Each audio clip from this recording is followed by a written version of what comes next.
നമ്മൾ മെയിനായിട്ട് 3 കാര്യങ്ങൾ, അതായത് ലാംഗ്വേജ്, ലോജിക് ആൻഡ് റീസൺ ആണ് നമ്മൾ മെയിനായിട്ട് ഫോക്കസ് ചെയ്യുന്നത്. അതായത് നമ്മൾ ഒരു കുട്ടിക്ക് ഒരു എക്സാം അണ്ടർസ്റ്റാൻഡ് ചെയ്യണം, എക്സാമിന് തന്നിരിക്കുന്ന മെറ്റീരിയൽസ് അണ്ടർസ്റ്റാൻഡ് ചെയ്ത് പ്രോപ്പറായിട്ട് ആ ക്വസ്റ്റ്യൻ അണ്ടർസ്റ്റാൻഡ് ചെയ്താലേ ഉള്ളൂ റൈറ്റ് ഒരു ആൻസർ നമുക്ക് ചിന്തിക്കാൻ പറ്റുള്ളൂ. അതിന് വേണ്ടിയിട്ടുള്ളവർക്ക് ലാംഗ്വേജ്, ആ ലാംഗ്വേജ് അവർക്ക് ഡെവലപ്പ് ചെയ്ത് കൊടുക്കുക. അതുപോലെ ലോജിക്കലി ഈ ആൻസേഴ്സിനെ കണക്ട് ചെയ്യാൻ, നമുക്ക് തന്നിരിക്കുന്ന ഇൻഫർമേഷൻസുമായിട്ട് ലോജിക്കലി ആൻസേഴ്സിനെ കണക്ട് ചെയ്യാനായിട്ട് അവർക്ക് എങ്ങനെയാണ് ഈ ലോജിക്ക് എങ്ങനെയാണ് ഇതിനെ കണക്ട് ചെയ്യേണ്ടതെന്ന് പറഞ്ഞു കൊടുക്കുക. ആൻഡ് ദെൻ അവർ തന്നെ ഏബിൾ ആയിക്കോളും the reason. They'll find out the reason why they need to find this answer.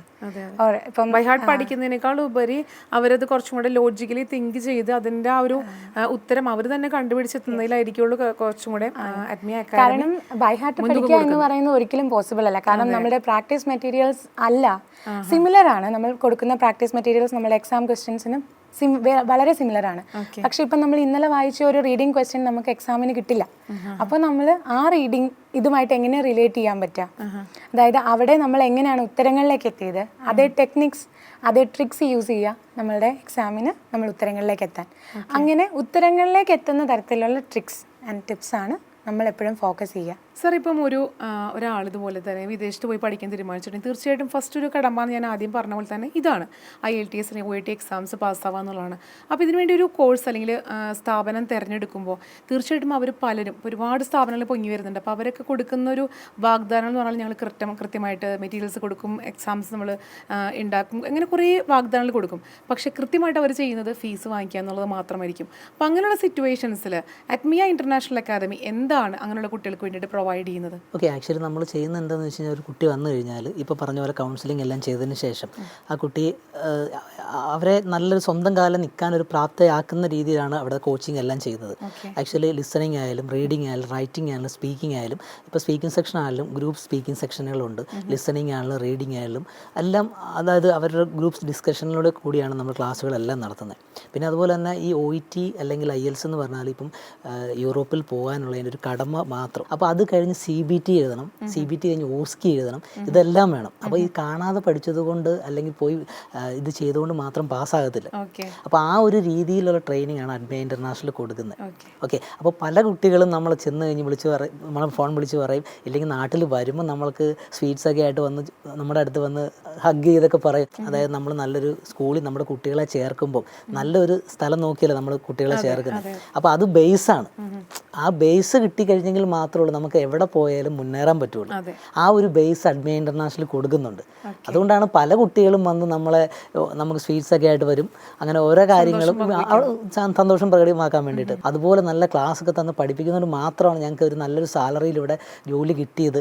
NSSൻ്റെ ബോർഡിൽ ചെന്നപ്പോൾ ഞങ്ങൾക്ക് ഈസി ആയിട്ട് സ്പീക്ക് ചെയ്യാനും പറ്റി. അങ്ങനെയൊക്കെ അവർ ഒത്തിരി ആൾക്കാർ അങ്ങനെ പറയുന്നുണ്ട്. അതായത് ഒരു കൗൺസിലിംഗ് സ്റ്റാർട്ട് ചെയ്യുന്ന തൊട്ട് കമ്മ്യൂണിക്കേഷൻ സ്കില്ല് വരെ എല്ലാ തരത്തിലും അവിടെ വരുന്നൊരു കുട്ടിയെ ഈ ഒരു ജോലിയിലേക്ക് പോകാൻ, ഒരു വിദേശ രാജ്യത്തൊരു ജോലിയിലേക്ക് പോകാനായിട്ട് പ്രാപ്തരാക്കും. ഫോർ എക്സാമ്പിൾ നഴ്സായാലും ഡോക്ടറായാലും എഞ്ചിനീയറും എല്ലാവരും നമുക്ക് ആ ഒരു പ്രാപ്തിയിൽ എത്തിക്കാനായിട്ട് അറ്റ്മിയ ഇൻ്റർനാഷണൽ അക്കാദമി ഹെൽപ്പ് ചെയ്യുന്നുണ്ട് അല്ലേ മാം? അതുപോലെ എൻ്റെ ഒരു ഫ്രണ്ട് ആള് വർക്ക് ചെയ്യുന്നുണ്ട്, ഒപ്പം കുട്ടിയുണ്ട്. അപ്പോൾ അതിൻ്റെ ഒപ്പം തന്നെ ഈ ഒരു കോഴ്സിന് പഠിക്കുക എന്ന് പറഞ്ഞാൽ ഭയങ്കര ബുദ്ധിമുട്ടാണ്. ഓൾറെഡി 3 months ഒക്കെ ഇതിനു വേണ്ടി മാത്രമായിട്ടൊക്കെ ചിലവഴിച്ചിട്ടൊന്നും അതിലൊന്നും സക്സസ് ആയില്ല. അപ്പോൾ ഇതിന് ശേഷം വീണ്ടും ഇപ്പോൾ വർക്ക് ചെയ്തുകൊണ്ടിരിക്കുന്ന സമയത്തായാലും ആയതിനു ശേഷമായാലും ഇത് വീണ്ടും അവൾ ട്രൈ ചെയ്യുന്നുണ്ട്.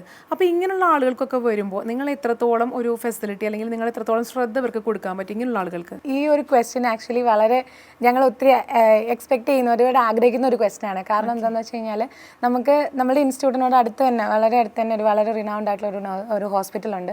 അപ്പോൾ അവിടുത്തെ വർക്കിംഗ് നഴ്സസ് നമ്മളുടെ അടുത്തോട്ട് വരാനുണ്ട്. നഴ്സസ് മാത്രമല്ല, നഴ്സിംഗ് കോളേജിലെ സ്റ്റാഫുകൾ, ടീച്ചേഴ്സ്, അവരൊക്കെ നമ്മളുടെ അടുത്ത് വരാറുണ്ട്. അപ്പം അവരെന്ന് പറയുന്ന അവർക്ക് നമുക്ക് തരാനായിട്ടുള്ളത് ആകെ ഒരു 2 hour മാക്സിമം 3 hour ഒക്കെയാണ്.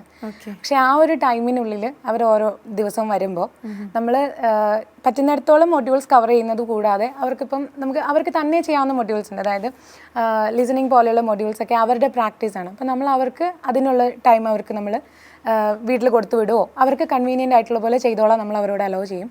അതുപോലെ നമ്മളുടെ അസിസ്റ്റൻസ് കിട്ടേണ്ട മൊഡ്യൂൾസ്, അതുപോലെ തന്നെ ഇപ്പോൾ ലിസണിങ് ആണെങ്കിൽ വീട്ടിൽ പോയി ചെയ്തു വന്നു, പക്ഷെ അവർക്ക് എന്താണ് ചെയ്യേണ്ടത് അല്ലെങ്കിൽ എന്താണെന്ന് മനസ്സിലാവുന്നില്ലെന്നുണ്ടെങ്കിൽ അവർക്ക് ഏത് മേഖലയാണോ കുഴപ്പമുള്ളത് അത് നോക്കിയിട്ട് വളരെ ക്ലിയർ ആയിട്ട് നമ്മൾ ആ ഒരു കിട്ടുന്ന അത്രയും ടൈമിനുള്ളിൽ തന്നെ അവരെ പ്രിപ്പയർ ചെയ്യുന്നുണ്ട്. ആൻഡ് ഞങ്ങൾക്ക് ഒരുപാട് എക്സാമ്പിൾസ് ഉണ്ട് അങ്ങനെ വിൻ ചെയ്തവർ. ഒരു 3 month കോഴ്സ് പീരീഡ് ഏകദേശം ഒരു 3 hour per day മാത്രം വന്ന് പഠിച്ചു